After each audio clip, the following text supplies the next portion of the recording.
Willkommen bei Finance Experience. Im heutigen Video sprechen wir über die Warnung des Vorstandsvorsitzenden der Deutschen Bank Christian Sewing über die aktuelle lockere Geldpolitik der EZB. So warnte er, dass die Dinge aus dem Ruder laufen könnten, sofern die EZB nicht schnellstmöglich gegen die aktuell steigende Inflation gegensteuert. Wenn ihr alle Details erfahren wollt, dann bleibt unbedingt dran. Bevor es losgeht, wie immer noch ein kurzer Hinweis in eigener Sache: Wie einige schon mitbekommen haben, gibt's uns jetzt auch bei Telegram. Folgt uns also auch unbedingt bei Telegram, um immer auf dem Laufenden zu sein. Den Link findet ihr in der Videobeschreibung. Wir danken euch wirklich herzlich für eure Unterstützung. Nun aber zurück zum eigentlichen Thema. Der Vorstandsvorsitzende der Deutschen Bank Christian Sewing fordert die Zentralbanken aufgrund der steigenden Inflationszahlen auf, die lockere Geldpolitik zu beenden und schnellstmöglich gegen die aktuelle Marktentwicklung gegenzusteuern. So sagte er auf der Euro Finance Week in Frankfurt im Detail Folgendes. Zitat: Das vermeintliche Allheilmittel in den vergangenen Jahren, niedrige Zinsen bei vermeintlich stabilen Preisen, hat seine Wirkung verloren, denn jetzt kämpfen wir mit deren Nebenwirkungen. Ich denke, dass die Geldpolitik hier gegensteuern muss, und das eher früher als später. Zitat Ende. Wir verlinken euch den Artikel in der Videobeschreibung. Sewing, der auch Präsident des Bundesverbandes Deutscher Banken ist, gab hierbei zu bedenken, dass er die Meinung vieler Ökonomen nicht teile, dass die Inflation lediglich ein vorübergehender Effekt sei. Seit Monaten steigt die Inflation und erreichte im Oktober einen Anstieg von 4,5% zum Vorjahresmonat. Eine Teuerungsrate von 4,5% hatte es zuletzt im Oktober 1993 gegeben.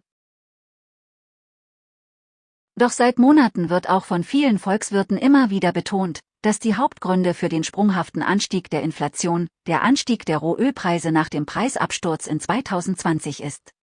Ebenfalls wird die temporäre Mehrwertsteuersenkung in der zweiten Jahreshälfte 2020 und die krisenbedingten Lieferschwierigkeiten bei wichtigen Vorprodukten als Gründe angegeben. Auch wenn der Anstieg der Preise und die aktuellen Lieferprobleme inzwischen schwerwiegender sind als vorerst prognostiziert wurde, gehen dennoch viele von einem temporären Effekt aus, da eine Preis-Lohn-Spirale aufgrund vieler Prognosen aktuell nicht in Gang gesetzt wird. Hier scheiden sich also die Geister der Ökonomen. Wer am Ende Recht behält, werden wir schon bald erleben. Der Chef der Deutschen Bank warnte sogar davor, dass die Dinge aus dem Ruder laufen könnten. So sagte er Folgendes.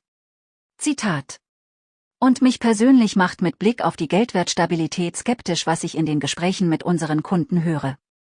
Sie alle richten sich darauf ein, dass die hohen Inflationsraten länger andauern werden. Und wir wissen, was das heißt: Steigen die Inflationserwartungen, dann steigt in der Regel irgendwann auch die Inflation, und zwar längerfristig. Zitat Ende. Wir verlinken euch den Artikel in der Videobeschreibung.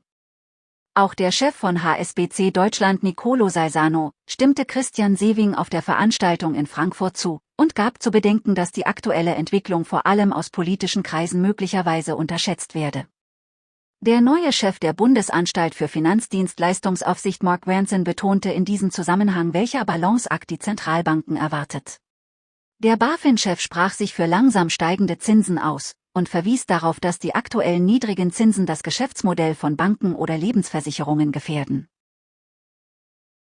Zudem gab er zu bedenken, dass sich Klumpenrisiken wie im Immobilienmarkt bildeten, jedoch ein plötzlicher Anstieg der Zinsen zu riskanten Verwerfungen auf dem Markt führen werde. Laut dem BaFin-Chef müssten Banken aus diesem Grund analysieren, welche Risiken für sie bestehen, wenn ihre Kunden hohe Schuldensummen aufzeigen, und sollten dementsprechend auf die möglichen Szenarien vorbereitet sein. Den anderen Weg der Geldpolitik wird die EZB jedoch vorerst nicht einschneiden. Bei einer Anhörung im Europaparlament gab die EZB-Präsidentin Christine Lagarde am Montag zwar zu, dass der Anstieg der Inflation länger anhalten dürfte als ursprünglich vorhergesagt, doch der Zeitpunkt zum Anstieg der Zinsen noch nicht gekommen sei. Trotz der derzeit erhöhten Inflation sei der mittelfristige Inflationsausblick gedämpft. Die deutschen Wirtschaftsnachrichten berichten hierzu Folgendes. Zitat: Die Phase erhöhter Inflation im Euroraum könnte der EZB-Präsidentin zufolge aber länger als erwartet andauern. Zwar gehe die Notenbank weiter davon aus, dass die Lieferkettenprobleme im Laufe des kommenden Jahres schrittweise nachließen. Doch der Rückgang wird länger dauern als ursprünglich gedacht, fügte sie hinzu. Falls die Energiepreise weiter anzögen und die Lieferprobleme anhielten, könnte die Inflation länger erhöht bleiben, als es die EZB derzeit erwarte, warnte die Französin. Zitat Ende. Wir verlinken euch den Artikel in der Videobeschreibung. Der Abgeordnete des EU-Parlaments Markus Ferber hatte darauf argumentiert, dass die Bürger das Vertrauen in die Politik verlieren würden, wenn ihnen durch die hohe Inflation Monat für Monat Geldwert geraubt werde.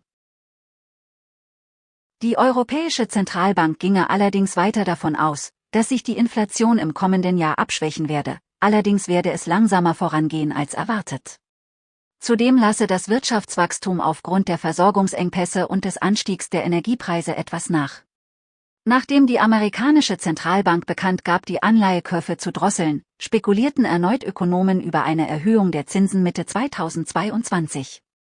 Jedoch hat die EZB noch nicht beschlossen, das Corona-Notprogramm PEPP, mit dem sie festverzinsliche Wertpapiere wie Staatsanleihen kauft, zu drosseln oder gar auslaufen zu lassen.